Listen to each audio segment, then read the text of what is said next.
We've all noticed how ladies have been tattooing themselves more and more over the past few years. Personally, I think it's disgusting, depressing, and unattractive. I make the conscious decision to avoid speaking to or even acknowledging such women. Such a woman, or any woman for that matter, I most certainly would not date. But you get what I mean, right? However, I also ponder why so many women, particularly young women, engage in this behavior. I was out on my own last weekend on Saturday night in a local bar when a group of 6 women entered. 3 of them had tattoos all over their bodies. One of the women had a good body, but she had tattoos covering her entire leg, her entire arm, and her wrists and neck. I noticed several other women who had inked their necks just below the chin, and I thought that was crazy. Many women argue that it's creative and that they are using it to express their particular identities. Many men are delighted about this. They say they love a woman with tattoos, but I don't think they do. I see it as a very conformist subculture that is quickly assimilating into the community at large. Why weren't there more women doing this in the 1960s if such ladies were actually expressing their distinct identities on their skin? The cause was a fear of social rejection, but it's now accepted. Many women appear at ease getting tattooed all over. This reveals a lot about them as people. Conformists seek social signs about what is appropriate and inappropriate. I think a lot of ladies think it makes them look like a G. But as I've already mentioned, having tattoos all over your body is becoming more commonplace and socially acceptable. So it's not at all edgy. It is quite depressing. Many middle-class, sane women are engaging in it, which in my opinion, makes it look even more improper. The first time I noticed hand tattoos were on a waiter in a San Francisco restaurant, where the whole waiting staff was made up of ex-offenders. In 1997, I witnessed a full sweep for the first time on a friend from college. There are many ladies out there who have tattoos on their hands, faces, and necks. Nowadays, even regular people strive to appear trendy and creative. They are beginning to get tattoos as a result. They act similarly to those who gentrify artistic neighborhoods by building condos next to loft communities, hiking rents, and eventually displacing the artists who can no longer afford to live there. Now, getting someone's attention is more difficult. Actually, you have to act in increasingly extreme ways to elicit a response from others. We'll probably soon resemble a woman from the 1950s, I suppose. Women can pretty much recreate ancient beauty once more if they truly want to shock people. Women have been buying ink with their little paychecks over the past 5 years, and this trend will only worsen. There isn't a middle ground. Either you go full freak and cover your entire body, or you don't get any tattoos at all. The question is, though, why? Is it because of money and attention? Moreover, it's addictive. Girls have essentially told me it must continue till every square inch has been covered. Ink chasers have replaced the chubby chasers of 20 years ago. Both genders enjoy tattoos as a fetish, but probably not enough to get married and start a family.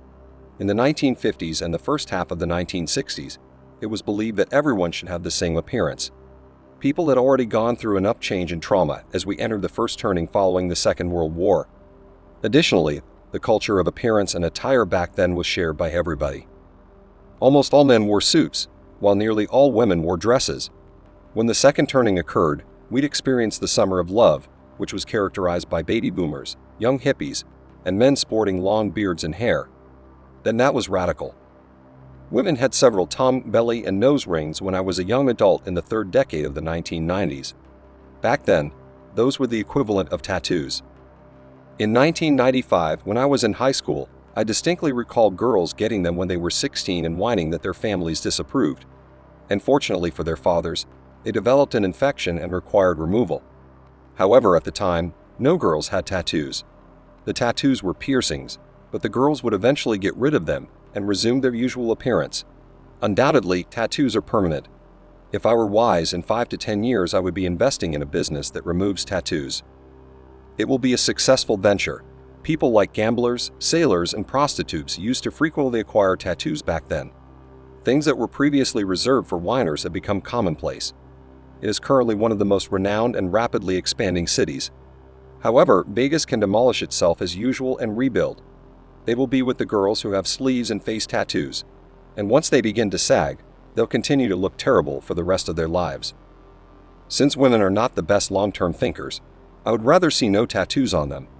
However, I have had absolutely no interest in dating since the middle of the previous decade. In the middle to late 1990s, when I was in school, I learned about the advantages of posthumanism. I consider the post-human body modification movements to be an outgrowth of the excessive tattoo trend. The concept is evil. It aims to convey to people that they essentially have no claim to their own bodies or even thoughts. According to the World Economic Forum and Klaus Schwab, whose father was a close friend of Mr. Putin, they were little more than hackable computers. Imagine the way his father brought him up. If he had his way, he would essentially make Dar Mangel appear amateurish because the entire movement toward freedom to be whichever gender you want, as well as bodily alteration with tattoos, is intended to eliminate the concept of gender itself. Thus, we all wind up with short, bulky hairstyles like those popular in the late 1990s, which are gender neutral. They also had their bodies altered by the Heaven's Gate cult. They hold that all of their members must renounce all human traits, family, friends, gender, and individualism, as well as work, finances, and material belongings. Let's not forget that we are not actually sure if tattoos and many chemicals cause cancer. Additionally, a few minor tattoos here, and they are unlikely to be fatal or significantly raise your risk of developing cancer. What happens when your body is covered in dozens or even hundreds of them? Governments would definitely rejoice if you passed away young because you poisoned your body with ink, since then they wouldn't have to spend as much time and money caring for you in your old age.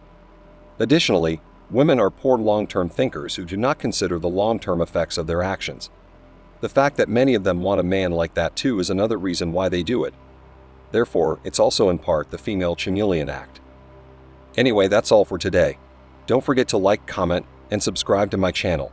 It motivates me to create more content for you. See you next time. Cheers.